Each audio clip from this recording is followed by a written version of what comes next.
اور یہاں پہ جو ایک آزاد امیدوار جیتا تھا.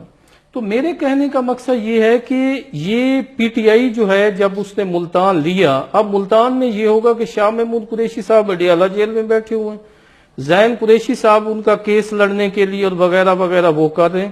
اب اپنا جاوید ہاشمی صاحب جو ہے وہ جس طرح قربان ہوئے ہیں عمران خان پہ، شاہ محمود قریشی صاحب وہ نواز شریف صاحب پہ قربان ہو کے آج کل وہ بتایا جاتا ہے بنی گالا میں دھوپ میں چارپائی ڈال کے ہاشمی صاحب دھوپ لگواتے ہیں. تو اب جو ملتان ہوگا، ملتان گیلانیوں کے اثر میں چلا گیا ہے. سید یوسف زا گیلانی جو ہے ان کے اثر و رسوخ میں اس کا وہ رہے گا. اور گیلانی صاحب جو ہے آپ کو یاد ہوگا 1988 کے الیکشن میں جب نواز شریف صاحب نگران پرائم منسٹر وزیر اعلیٰ تھے تو وہ الیکشن لڑے تھے ملتان کی سیٹ سے بھی، گیلانی صاحب سے ہار گئے تھے. مطلب ان کا میں اگر بیک گراؤنڈ کی بنیاد پہ دیکھوں نا، پھر فارمر پرائم منسٹر ہے وغیرہ وغیرہ. تھل جو ہے، تھل کی 19 قومی اسمبلی کی سیٹیں ہیں جس کا میاں صاحب نے کبھی ذکر نہیں کیا. وہ ایسے سمجھتے ہیں کہ یہ تھل کی 19 جو ہیں جس میں خوشاب، میاں والی، بکھر، لیا، مظفر گڑھ، جھنگ، چنیوٹ، یہ تو جیب میں ہیں. چنیوٹ میں ان کی 2 سیٹیں ہیں، 1 سیٹ ان کو ملی ہے. جھنگ کی ساری سیٹیں غلام بی بی بھروانہ اور 2 صاحبزادگان تھی کہ بہو سلطان والے ان کے پاس ہیں. وہ تینوں سیٹیں 2 سیٹیں یہاں پہ ایک تھی اور جھنگ کی تینوں پی ٹی آئی کے پاس تھی. میاں والی کی سیٹ ایک عمران خان کے پاس تھی، 2 سیٹیں ہیں، اور ایک جو ہے امجد خان نیازی کے پاس. اسی طرح بکھر میں ثناء اللہ مستی خیل، ڈاکٹر افضل خان ڈھانڈلہ، لیا میں نیاز جکھڑ، مجید نیازی، آگے شبیر قریشی. میں کنکلوڈ اس طرح کرتا ہوں کہ جو ٹوٹل 148 سیٹ ہے پنجاب کی، خواتین کے علاوہ وومن سیٹ جو 35 ہے پنجاب، ان کو اگر نکال کے دیکھیں 148 کو تو 148 یہ آ جاتے ہیں میاں صاحب 198 پہ. وہ بھی کمپٹیشن رہے گا دیگر پارٹیوں کا، ان کے لاہور کے ساتھ، فیصل آباد کے ساتھ، گجرانوالہ ڈویژن کے ساتھ، پنڈی کے ساتھ، کیونکہ یہاں بھی مختلف دھڑے گروپس موجود ہیں، جیسے شیخ رشید ہے، چودھری نثار علی خان ہے، راجہ پرویز اشرف ہے، اسی طرح باقی لوگ ہیں، سینئر پالیٹیشین ہیں. سو میاں صاحب اتنے کمفرٹیبل نہیں ہوں گے. پچھلی دفعہ الیکشن ساؤتھ پنجاب میں لڑا گیا تھا سریکی صوبے کی بنیاد پہ، ایک صوبہ محاذ بنا تھا جو عمران خان کو جس کو پٹکے پہنائے تھے اور گلے میں مفرل ڈالے تھے. اب اس دفعہ میاں صاحب شہباز شریف صاحب کی مہنگائی کی وضاحتیں دے رہے ہیں. یہ نہیں کہہ رہے کہ میں بہاولپور صوبہ ریسٹور کروں گا یا ملتان کروں گا. مجھے یہ ہے کہ یہ تو آزاد امیدوار تھے جو اب تو وہ آزاد امیدواری کہلائیں گے، تحریک وہ استحکام پارٹی. ہاں، تو آپ کے خیال میں سب سے زیادہ ٹاکرا یا سب سے بڑا مقابلہ Peoples Party P M L N کے درمیان ہوگا یا تحریک استحکام کے ساتھ اور پی ایم ایل این کے ساتھ ہوگا؟ استحکام کس کا کس سے مقابلہ ہے؟ استحکام کا ایک ہوگا، جیسے بہاڑی سے اسحاق خاکوانی صاحب ہیں، فارمر جو ہے ریلوے منسٹر رہے ہیں، پی ٹی جہانگیر ترین کے قریب سمجھے جاتے ہیں. لودھرا میں جہانگیر ترین کی اپنی ایک سیٹ ہے، اس پہ وہ ہوگا. اچھا، رحیم یار خان میں جو ہے وہ احمد محمود پیپلز پارٹی پریزیڈنٹ کے صدر ہیں. میں کہنا یہ چاہ رہا ہوں کہ پیپلز پارٹی جب سندھ میں پیپلز پارٹی کے پاس ہے 61 سیٹیں ہیں وہاں پہ ایم این ایز کی. پیپلز پارٹی اگر وہاں سے 40 یا 45 لے کے آئی سیٹیں، وہاں سے 61 میں سے ہم 20 نکال دیتے ہیں، 17 ایم کیو ایم کی علیحدہ کر دیتے ہیں، جبکہ وہاں پہ بھی ہوگا. اگر وہ جب ساؤتھ پنجاب میں داخل ہوں گے تو وہ میاں صاحب سے 50 میں سے کم از کم 20-25 سیٹیں لے جائیں گے، جو 60-70 کا مارجن ہے. خلاصہ صاحب کا جو ہے اپنی اسیسمنٹ چل رہی ہے، یہی وہ کہہ رہی جنوبی پنجاب میں ہمیں ان سے بہتر کون بتا سکتا ہے. تو یہ تو جنوبی پنجاب وہی بات ہے، ہمیں تو یہ لگ رہا ہے کہ شاید پنجاب تو ان کے پاس ہے، اب وہ سندھ کی طرف رخ کریں، لیکن پیپلز پارٹی لگتا ہے جیسے سندھ میں الجھی ہوئی ہے اور وہ دوسرے صوبوں کی طرف ابھی نہیں آ رہی ہے. ایک جملہ، یوسف زا گیلانی صاحب انتہائی مطلب ہوشیار پالیٹیشین ہیں اور وہ مکمل بیس کر کے بیٹھے ہیں ساؤتھ پنجاب میں، اور وہ میاں نواز شریف کا سیاسی قد کاٹ بڑی دیر سے سمجھتے ہیں. جو ٹکراؤ ہوگا پیپلز پارٹی اور نون کا وہ لاہور میں نہیں ہوگا، گجرانوالہ ڈویژن میں نہیں ہوگا، فیصل آباد، وہ ملتان ڈی جی خان جیسے کھوسا فیملی ہے، دوست محمد کھوسا ہو گئے، سردار ذوالفقار کھوسا ہو گئے، یہ ان کے ساتھ ہیں، پیپلز پارٹی کے ساتھ ہیں. یا گیلانی صاحب کا جو اصل و رسوخ ہے احمد محمود، وہاں پہ ٹاکرا ہوگا اور وہاں پہ ڈیسائیڈ ہوگا کہ who will be next prime minister. تو آج تو بلاول صاحب نے کہہ دیا کہ پرائم منسٹر بھی اس دفعہ جو ہے وہ جیالہ ہوگا. انہوں نے کہا کہ لاہور سے نہیں ہوگا, اور پہلی بات نہیں, انہیں جیالہ کہا ابھی کچھ مطلب دیر پہلے سے. ہاں جالا بھی کہا, کل انہوں نے کہا کہ پرائم منسٹر اس دفعہ لاہور سے نہیں لاہور ہوگا. سے نہیں ہوگا. یہ بھی تو ایک کانفیڈنس ہے نا, اس کے پیچھے کیا ہے, بڑی کوئی خاموشی سے کام ہو رہا ہے, جیسے وہ کہہ رہے ہیں کہ جیسے وہ ڈیرا جما کے بیٹھے ہیں. صاحب نے بڑا اچھا منظرنامہ پیش کیا, ساری صورتحال بڑی اچھی طریقے سے بیان کی, لیکن یہاں پر جو انہوں نے کہا نا 20 سے 25 سیٹوں والی جو بات کہی کہ پیپلز پارٹی نے اس ایریے میں بہت کام کیا, اور پیپلز پارٹی کام سے مراد کہ اپنا پولیٹیکل انہوں نے گراؤنڈ بنایا وہاں پر, جس میں یوسف رضا گیلانی صاحب اور باقی جو ان کی ٹیم ہے بہت اچھے سے کام کر رہی ہے. لیکن یہ فرق اتنا بڑا نہیں ہوگا, یہ بہت ہوا تو 5 سے 7 سیٹوں کا ہوگا. پیپلز پارٹی میری نظر میں, میری رائے ہے جو ہمیں نظر آ رہا ہے اس وقت. لیکن اس سے پہلے, ان سب چیزوں پہ بڑھنے سے پہلے, مجھے آج اس اجلاس پہ بہت سخت تحفظات اور اعتراضات تھے کہ گورنر ہاؤس میں ایک سزا یافتہ شخص بیٹھ کے وہ اجلاس بلا رہا ہے, اور اس کے اندر سب لوگ شریک ہیں, اور گورنر تو اس کی جگہ اور اس کے مقام تو کچھ اور ہے. باقی بہت بڑا کاروان تھا جو ان کے ساتھ گاڑیوں کے علاوہ. بدقسمتی ہے نا کہ آپ اس کے لیے رائیونٹ کا بھی انتخاب کر سکتے تھے, آپ اپنی اور کسی جگہ بھی جا سکتے تھے. ایک سرکاری حیثیت میں, ایک سرکاری جگہ میں, ایک سرکاری پروٹوکول کے اندر ایک گورنر کی جگہ کو اگر آپ اس سے استعمال کرتے ہیں تو مناسب نہیں ہے. یہ میرا ذاتی اعتراض تھا. دوسری بات یہ ہے کہ اب جو ایک سیاسی ماحول بن رہا ہے, مسلم لیگ نون صرف اور صرف ہم لوگ الیکشن اناؤنس ہونے سے پہلے یہ بات کرتے, کلاس صاحب کو یہ بتائیں کہ یہ کہتے ہیں الیکشن نہیں ہوگا, الیکشن کی ڈیٹ آ گئی ہے. اور دوسری بات مان لیے ہار ابھی تسلیم کر بات کرتا ہوں, ابھی کرتے ہیں بات. اب ہم لوگ یہ کہہ رہے تھے کہ ایک ہی ایسی طاقت ہے, ایک ہی ایسا شخص ہے جو مسلم لیگ نون کے اندر ایک نئی روح پھونک سکتا ہے, وہ ہے میاں محمد نواز شریف. جب وہ ملک واپس آئیں گے تو شاید ان کے پاس کوئی ایسا اپنا کوئی نیا بات چیت ہو, کوئی نیا ایک وہ اپنا لے کے آئے سلسلہ کہ ہم نے کیسے ملک کو آگے لے کے جانا ہے, تو اس کے اوپر نیا منشور اور ساری چیزیں اس کے اوپر کام جاری ہے. لیکن نواز شریف کے آنے سے بہت بڑا فرق پڑا ہے اس جماعت کے اندر. بے شک شہباز شریف کی 16 مہینوں کے اندر جو ان کی ایڈمنسٹریٹو فیلئرز تھے یا جو بھی ان کے معاملات تھے, جو مہنگائی کو اور ان برے حالات کو کنٹرول نہیں کر سکے, وہ ساری جگہ اپنی جگہ بالکل باتیں درست ہیں. لیکن اس وقت اس جماعت کے اندر ایک نئی روح آ گئی ہے, اور یہ ایک بڑی سیاسی جماعت جس کے ساتھ ان کا مقابلہ شاید ہونا تھا, وہ جماعت اس وقت میدان میں اس طرح سے نہیں ہے جس طرح سے اس کو ہونا چاہیے تھا. ہم ابھی بھی یہ چاہتے ہیں کہ جماعت کو پورے مواقع ملنے چاہیے, اس جماعت کے ہر شخص کو جو ہے پورا اس کا جو حق ہے اس کو ملنا چاہیے, اور اس الیکشن کے اندر ساری جماعتوں کو برابری کی بنیاد پر ڈیل کرنا چاہیے, تو تب یہ الیکشن کا مزہ آئے گا. لیکن مسلم لیگ نون اس پوزیشن میں ضرور کھڑی ہے اس وقت کہ وہ کہیں نہ کہیں پر کسی نہ کسی کو ٹکر دے سکتی ہے. پنجاب کو تو ڈومینیٹ کرے گی, لیکن ہمیں لگ رہا ہے جیسے سب سے کم توجہ اس وقت کے پی کی طرف نہیں ہے. نواز شریف صاحب کا جو اسکیجول اناؤنس ہوا اس میں نے کہا بلوچستان بھی وہ جائیں گے, مگر کہیں پر خیبر پختونخوا کا نام نہیں آ رہا. ہمارے پاس جو اطلاعات ہے, انہوں نے کہا کہ میں الیکشن کیمپین کا آغاز ضلع مانسہرہ ہزارہ ڈویژن سے کروں گا. مطلب کہ پہلا ہزارہ تو ان کا اسٹرانگ ہولڈ ہے, تو ہزارہ ڈویژن کے اندر تو مسلم لیگ نون اس وقت بڑی اچھی پوزیشن میں ہے, اور اگر وہاں سے ان کی الیکشن کیمپین کا پراپر آغاز ہوتا ہے تو یہ کے پی کے اندر, کے پی ہم اگر اس کو اپنے نظر سے دیکھیں یا خیبر پختونخوا کو ہزارہ ڈویژن کو نکال کے دیکھیں تو وہاں پر پیپلز پارٹی نچلی سیٹوں کے اوپر ہمیں یا قومی اسمبلی کی 1-2 سیٹوں کے اوپر نظر آتی ہے. اسی طرح جے یو آئی بہت مضبوط ہے, بلدیاتی انتخابات کے اندر ہم نے دیکھا. پھر اے این پی ایک ایسی جماعت جس کا بھی شاید اتنا ذکر نہیں ہو رہا, لیکن وہ اپنا لیکن وہ تو یہ شکایت کرے کہ ان کو لیول پلینگ فیلڈ نہیں مل رہی ہے. ہر الیکشن کے اندر وہ تو وہ بھی شاید کلاسر صاحب کے سے تعلق رکھتے ہیں کہ انہوں نے کہا تھا کہ الیکشن نہیں ہوں گے. انہوں نے جب اناؤنس ہوا جس دن, اس دن بھی اے این پی کا یہ موقف تھا کہ الیکشن نہیں ہوں گے, یہ بدنیتی ہے. نے کہہ دیا کہ یہ پتھر پہ لکیر کی طرح یہ لکھ دیا گیا کہ الیکشن ہونے. سوری ایک اور بھی کہا, انہوں نے کہا یہ ٹی وی چینل پہ بیٹھ کے یہ نہیں کہنا کہ الیکشن نہیں ہوں گے, اس لیے میں نہیں کہہ رہا. الیکشن تو 14 مئی کو بھی کہا گیا تھا کہ الیکشن نہیں ہوئے تھے. الیکشن تو 77 میں بھی کہا گیا تھا کہ الیکشن ہوں گے 90 دن کے اندر. الیکشن تو باقی ادوار میں بھی کہا گیا. لیکن یہ کے پی بلوچستان کی 14 سیٹیں, مطلب بہاولپور کے 3 ڈسٹرکٹ سے 1 سیٹ کم ہے, کے پی کی 35 ہیں, مطلب اندازہ کریں کے پی کی 35 سیٹیں ہیں, ان کو ملا کے, اور سندھ کی 61 ہے, 110 سیٹیں بنتی ہیں. 342 کا ایوان ہے, 342 کے ایوان میں سے 110 نکالیں تو باقی ساری پنجاب کی جیب میں.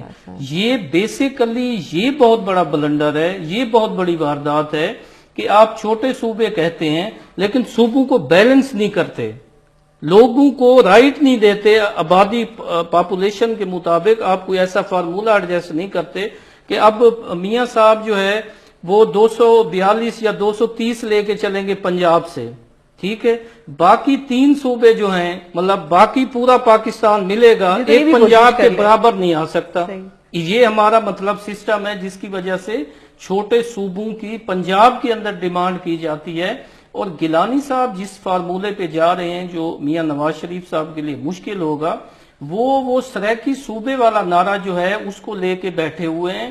اس کی وجہ سے جو ہے وہاں کے جو لوگ ہیں وہ یہ سمجھتے ہیں کہ یوسف زاں گیلانی جو ہے یہ ہمیں کسی نہ کسی شکل میں اس مقدمے کو لڑ کے دکھائے گا. اور میاں صاحب اس دفعہ جو ہے جو ایم کیو ایم کے ساتھ انہوں نے ہاتھ ملایا ہے اس سے سریکی ریجن کا ووٹر ڈسٹرب نہیں ہوگا، لاہور کا ضرور ہوگا، کیونکہ لوگ یہ سمجھتے ہیں کہ ایم کیو ایم کے ساتھ کمفرٹیبل لوگ نہیں ہیں اس کے ماضی کی وجہ سے یا اس کے جو بھی اس کے لیکن ایشوز یہ تھے. جو صوبے والا معاملہ ہے نا، صوبے کے معاملے پہ ایم کیو وہ واحد جماعت تھی جس نے سب سے پہلے نئے صوبوں کے قیام کے لیے انہوں نے کہا جی کہ بالکل یہ بڑا ضروری ہے، جس میں انہوں نے ہزارہ کے بھی حمایت کا اعلان کیا اور انہوں نے سرائیکی صوبے کی بھی بات کی. لیکن کلاسر صاحب جو بات کریں یوسف رضا گیلانی صاحب اگر اس نعرے کو آگے لے کے چلتے ہیں یا ان کی سیاسی چال یہ ہوگی تو یہ میں اتنا نہیں سمجھتا کہ یہ کتنی مؤثر ہوگی یا اس کے اوپر لوگ اب اس نعرے کے اوپر یا اس بات کے اوپر آپ کو ووٹ ڈالنے آئیں گے کہ آپ. لیکن جنوبی پنجاب تو چاہتا ہی ایک ہی تو ڈیمانڈ جنوبی پنجاب کی ہے کہ اگر انہوں نے کرنا ہوتا وہ پرائم منسٹر بھی رہے ہیں، وہ اگر سنجیدگی سے کسی چیز پر کام جس کرتے تو ایشو ہو کو سکتا تھا. تلولی صاحب کہہ رہے ہیں کہ وہ اتنا ہائی لائٹ نہیں ہوگا، انہی کے اپنے گھر ہزارہ کے اندر 14 لوگ شہید ہوئے ہزارہ صوبہ کی وجہ سے. اتنی تعداد میں ہزارہ کی تاریخ میں بابا حیدر زماں کی قیادت میں جتنے لوگ نکلے ہیں اور اتنی قربانیاں سریکیوں کی نہیں ہیں جتنے شہید ہزارہ والوں کے پاس ہیں صوبے کی بنیاد پہ. اس سے اندازہ کر سکتے ہیں کہ یہ کتنا سینسٹیو ایشو ہے. بالکل ہے، عمران خان ٹائم گزر گیا جس کے اوپر یوسف رضا گیلانی صاحب پرائم منسٹر ہو کے اگر کچھ نہیں کر سکے. بالکل درست ہے، بالکل. لیکن یہ کانفیڈنس جو ہے پیپلز پارٹی کا شاید اس کی ایک وجہ بہت ساری وجوہات میں سے یہ بھی ہے کہ آپ جتنا مرضی شور مچا لیں جنوبی پنجاب جو ہے وہ پیپلز پارٹی کو لگ رہا ہے کہ وہ اس کو ہولڈ کر سکتے ہیں. دوسرا یہ ہے کہ یہ 35 ہے، وہ کہتے ہیں نا گنجی دھانسی کیا تو نچڑیسی کیا. 35 میں مولانا فضل الرحمان نے بھی سیٹیں لینی ہیں، پیپلز پارٹی نے بھی سیٹیں لینی ہیں، اے این پی بھی نے سیٹیں لینی ہیں، استحکام نے بھی لینی ہے. ہمارے خٹک صاحب پارلیمنٹیرین بنا کے بیٹھے ہوئے ہیں، ان کی بھی چھایا چھتری ہے نواز شریف صاحب کی طرح. مطلب ان 35 کو کس کس کو دیں گے یہ سیٹیں؟ اچھا 14 سیٹیں ہیں بلوچستان کی. اب وہاں پہ قوم پرستوں کی ایک بڑی تعداد ہے. 14 مطلب صوبوں کے ساتھ جو حشر وفاق کر کے بیٹھا ہوا ہے، آپ نے ایک پنجاب ان کے اوپر لاد دیا ہے، وسائل ان کے ہیں، مطلب پانی جو ہے وہ کے پی دے رہا ہے، ہزارہ دے رہا ہے، یہ لوگ دے رہے ہیں. بلوچستان جو ہے آپ کو گوادر دے کے بیٹھا ہوا ہے، آپ کو اتنے وسائل اور اتنا رقبہ دے کے بیٹھا ہو. آپ اس کی سیٹیں بہاولپور ڈویژن 3 ضلع ہیں، اس کی 15 سیٹیں ہیں، 6 رحیم یار خان، 5 بہاولپور اور 4 بہاول نگر. اس بیچارے کو آپ نے 15 پہ رکھا ہوا ہے. صوبوں کی تحریک کا میں اس لیے دوبارہ ذکر کر رہا ہوں کہ کراچی کی بھی یہی سچویشن ہے. لاہور اب سموگ اور پولوشن اور پاپولیشن کی وجہ سے اس حد تک آ گیا ہے کہ وہاں لاک ڈاؤن ہونے جا رہا ہے. وہاں 144 لگا کے لوگوں کو کہا گیا ہے. آج وہ نقوی صاحب کہہ رہے تھے کہ آپ گھروں سے نہ نکلیں، 4 دن چھٹی ہے. کہنے کا مقصد یہ ہے کہ آپ جس لاہور پہ خربو لگا کے اسے سموگ کے حوالے کر دیا ہے، اور بچے کچے جو علاقے ہیں جو صاف ستھرے ہیں، جن میں پوٹینشیل ہے، ٹورزم ہے، ٹورسٹ ہے، نیچرل وہ بیوٹی ہے، اور پھر بہت سارے اس کے وسائل ہیں، ایگریکلچر ہے وغیرہ وغیرہ، ان کو آپ پوچھتے ہی نہیں. اب میاں صاحب کو بنا دیں، 4تھی دفعہ نہیں 6ٹھی دفعہ بنا دیں. میاں صاحب لاہور کو صاف نہیں کر سکتے. آپ انہی کے نمائندے ہیں جو کہ لائے جاتے ہیں اسمبلیوں کے اندر یہی باتیں کرنے کے لیے، جو کہ کلاسر صاحب ان کے لیے آواز بلند کر رہے ہیں. تو یہ معاملات اسمبلی کے اندر اتنے پرزور طریقے سے کیوں نہیں اٹھائے گئے؟ جیسے انہوں نے بھی کہا کہ گیلانی صاحب کو بھی موقع ملا کہ وہ اس کے اوپر بات کر سکیں یا کوئی فیصلہ سازی، وزیر اعظم رہے وہ تو، مگر وہاں پر وہ بات نہیں کر پاتے. اب یہ جو ایشو ہے یہ تو ایک اور راستہ دکھا دیا چیلنج. لاہور نا ماچھی گوٹ سے شروع ہوتا ہے، لاہور سندھ سے شروع ہوتا ہے. 66 لاکھ ایکڑ رقبہ صرف چولستان روہی کا ہے. وہاں سے کہانی شروع ہوتی ہے، رحیم یار خان کے آخری صادقہ بعد آخری تھانے سے شروع ہوتی ہے، وہ ختم ہو جاتی ہے بارڈر پہ جا کے، وہ انڈیا کے ساتھ جا کے لاہور. اب یہ پنجاب پڑا ہوا، یہ لاہور ہے، یہ لاہور ہے، اتنا سا لاہور ہے، وہ تو بارڈر پہ پڑا ہوا ہے.